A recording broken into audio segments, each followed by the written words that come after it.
On the Reconciling Marriages with Coach Jack podcast, Christian psychologist, author, and relationship coach Dr. Jack Ito will help you to build and restore your marriage.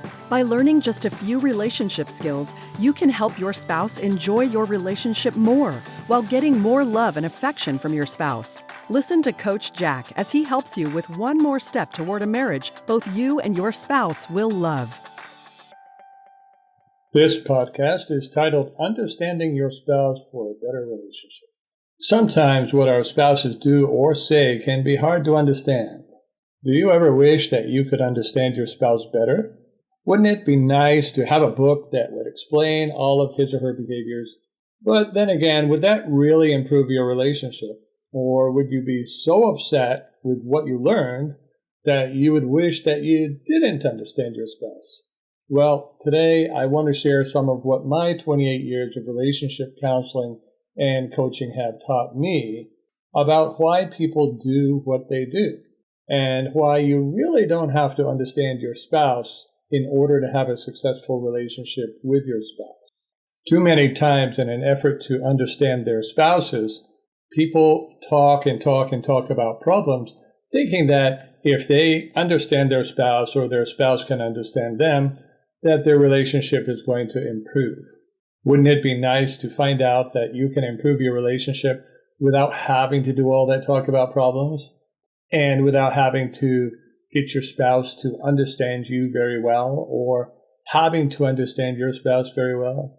After all, those are obstacles that many people feel are blocking them from having relationship improvement. If you have been banging your head against the wall, metaphorically, trying to get your spouse to understand you, then I want you to know that that's not really necessary in order to work on improving your relationship. I am a psychologist, and I was trained in schools in the United States, like most psychologists here. After many years of doing counseling the way I was trained to, I realized that most methods of counseling are not very helpful for improving relationships, even if they promote understanding and communication.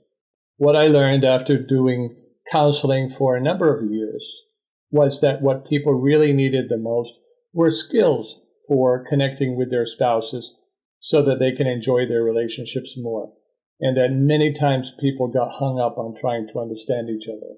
Because of my emphasis on teaching skills aimed to promote relationship connection and satisfaction, and a desire to get away from just working on communication and understanding and the typical talk therapies, I switched to coaching.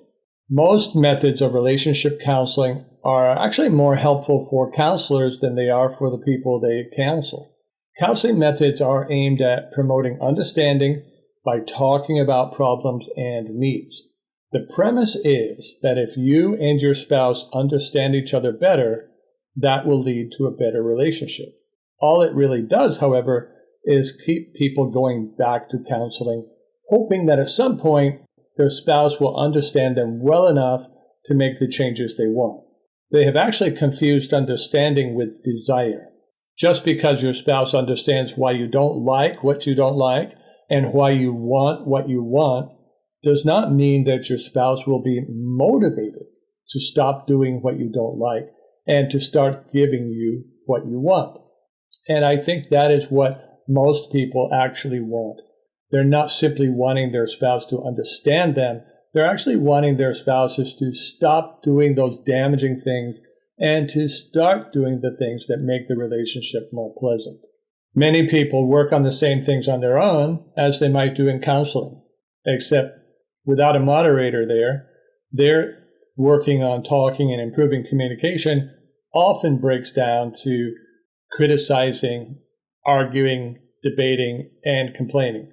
If you're doing that, then it really is a big step up to work with a counselor so you can at least talk in a nice way. Even people who have found out that criticizing and arguing doesn't really make anything better, they often continue to do it because they hope that although it hasn't worked so far, that it will start working at some point. If they can only get it through their spouse's head, what they don't like and what it is they want. They think that if they do that, then their spouses will be motivated to stop doing the damage and to start doing what they want. Many times people also continue to do things like criticizing and arguing because they actually do work a little. Sometimes people will do what we want to just to shut us up, or because they're afraid of making the relationship worse. So they will do it kind of in compliance mode. Even when we get what we want by arguing and criticizing, it still does damage to the relationship though. And I would encourage you, since there are better ways to get what you want and to stop what you don't, that you actually give up those needy and damaging behaviors and replace them with helpful behaviors. I understand curiosity. I understand wanting to know why your spouse does what he or she does. I'm a psychologist. All of my life, since childhood, I've been trying to figure out what makes this person do this or what makes person do that. Having come from a background of childhood abuse, I think it's kind of natural that I try to figure things out like this. Research has shown that about half of counselors have been abused, which shows that when you grow up in a chaotic environment, many people do try to figure out what's going on and how to make things better. Growing up in that kind of environment stimulates people to think more about people's behavior than growing up in a stable, conflict-free environment where there's not really much question of figuring out people's behavior.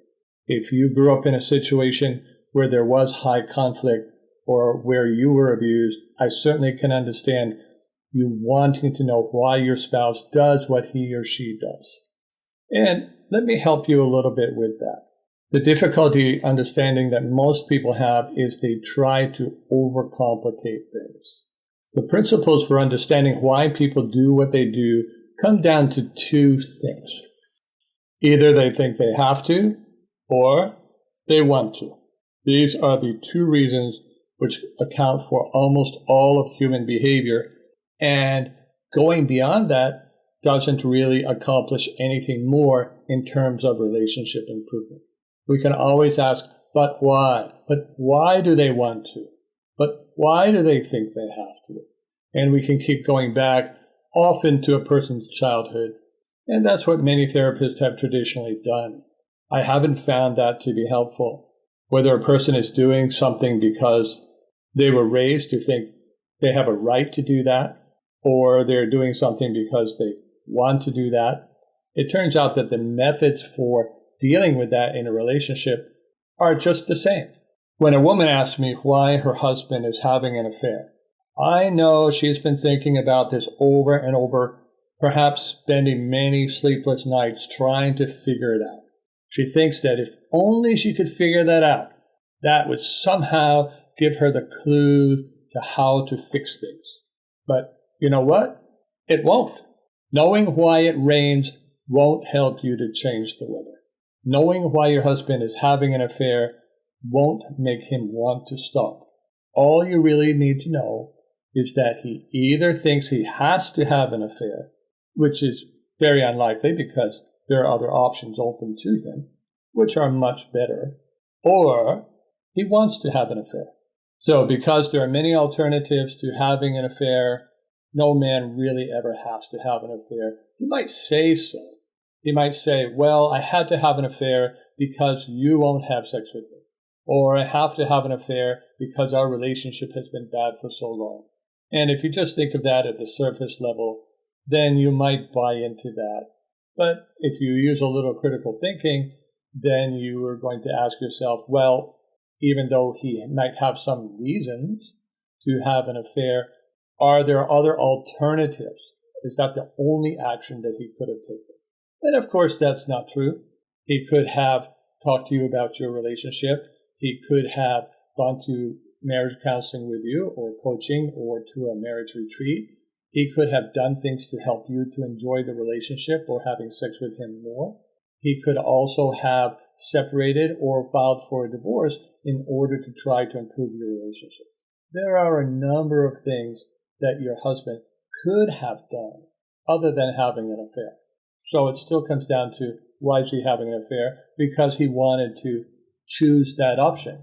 In this example, we're talking about an affair, but this is going to apply to most things. If you want your husband to end his affair, then he's going to have to either think he must end his affair, or he has to want to end his affair. When I work with a woman to help her husband to stop having an affair, just as I wrote in my book on preventing and ending men's affairs, we need to actually use two of those things. We have to, one, improve the relationship with him so that he does have more motivation to keep his relationship with his wife, but also he has to be put into the position where he would think that his relationship with his wife would end if he continued to have his affair. Working on both of those reasons to make it feel like he has to give up his affair, and also helping him to want to give up his affair, is going to actually result in the change that wouldn't simply by criticizing, arguing, or fighting, which really doesn't make men want to give up their affairs. It just makes them want to spend more time with their affair partner. Now, in this case, I used the example of a man and an affair, but this is the same for women, and it's the same for other behaviors besides affairs. This is actually the same for every behavior that we can talk about. Now, let's try a couple of other examples. How about this one? Why does my wife not pick up her messes? Which you could apply that to children or husbands or in-laws or your dog or whoever you wanted to. So given the reasons why people do what they do, can you answer this question? Why does my wife not pick up her messes? Well, either she doesn't think she has to, or she doesn't want to, or both. She doesn't think she has to, and she doesn't want to. If that behavior has been going on for some time, the most likely answer is both of those things. How about this example? Why does my wife reject my sexual advances? Which you could also apply to husbands, of course. No mystery here either, but either she doesn't want to, or she doesn't think she has to, or both. The likely answer is both. She doesn't think she has to, and she doesn't want to. When we talk about changing behavior, we don't talk about increasing communication. We actually talk about motivating the person by helping them to want to do the thing that you like, and to thinking that they have to in order to keep a relationship with you good, which they really enjoy having. Relationship building does have to do with helping our spouse to enjoy being with us more, even when it has to do with changing some of their damaging behaviors. We can never build a relationship through criticizing, arguing, fighting, yelling, screaming, breaking things. We can never build a relationship purely by doing negative, damaging things. We can get compliance if we scare someone enough, but we can never build a relationship that way. The key to having a better relationship is not figuring out why your spouse doesn't want to do something, but figuring out how to make your spouse want to do something. It's a far better use of time to learn how to be attractive to the opposite sex than to figure out why they are not attracted to you. You can spend months talking about your past relationship and figuring out why they were not attracted to you, or you can start to learn in 1 hour several important things to work on to be more attractive. That's the counseling versus coaching difference. Do you want to spend session after session figuring out why, talking about the history of this problem, or do you want to learn some things that you can do this week to start making things better? As a coach, I focus on helping my clients to behave in a way that creates a desire in their spouse or other people to interact with them the way that they want. And I help them to use boundaries to make their spouses feel like they have to stop damaging behaviors, whether they want to or not. The result of those two things is a rapid improvement in the relationship for who? For both of them. Whenever you are working to improve a relationship, it's not just for you. You are also working to improve it for your spouse. Relationships improve most when we use both of the motivational factors together. Want to, have to. Suppose you use only one of these motivational factors. For example, suppose you work on being very loving and submissive to your spouse who's having an affair. Obviously, you're working on the want to. They can want to be with you. That is going to make your spouse's relationship better with you because they are going to enjoy you more. What spouse wouldn't like it if their spouse is being very loving and submissive? But on the other hand, is that going to make your spouse want to give up his or her affair or other behaviors that you might be trying to change? And the answer to that is no, not at all. When you work on simply giving the other person what they want or more of what they like, then they will enjoy you more, but it doesn't make them feel like they need to give up their staying out late, they're not spending time with you, they're not doing whatever. After all, the relationship will be working very well for them. In the case of an affair, if you are simply submissive and loving, then your spouse is going to really enjoy the relationship with you more, but also continue to have an affair. The same is true for both men and women. We don't give up good things in order to have another good thing as long as we can have them both. I like to use the example with my clients sometimes. If you have a restaurant and you want people to come to your restaurant, then you will work on having really good service and really good food at prices that people also think are reasonable for what you offer. But no matter how good you make your restaurant, your food, the service, the prices, that's not going to make it so that people only want to eat at your restaurant. They are still going to want to go to other restaurants.